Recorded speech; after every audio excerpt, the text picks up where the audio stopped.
मुंबई उच्च न्यायालयाचं circuit bench 18 ऑगस्टपासून कोल्हापुरात सुरू होत आहे। गेली अनेक वर्ष कोल्हापूरकरांनी मुंबई उच्च न्यायालयाअंतर्गत खंडपीठासाठी लढा दिला। हा लढा यशस्वी झाल्याबद्दल उपमुख्यमंत्री अजित पवार यांनी समाधान व्यक्त केलं।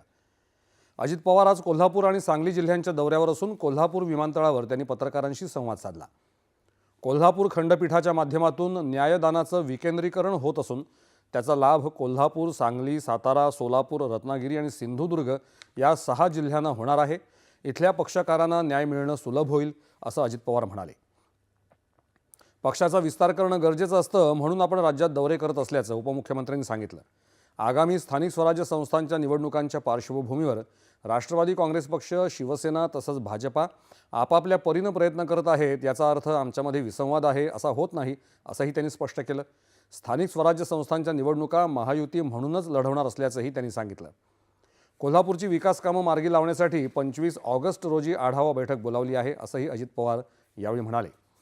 सांगली जिल्ह्यात इस्लामपुरात प्राध्यापक डॉक्टर एन.डी. पाटील विधी महाविद्यालय, श्रीमती सरोज नारायण पाटील मानसशास्त्र संशोधन केंद्राचं उद्घाटन आणि प्राध्यापक डॉक्टर एन.डी. पाटील बहुउद्देशीय सभागृहाचं भूमिपूजन अजित पवार यांच्या हस्ते झालं।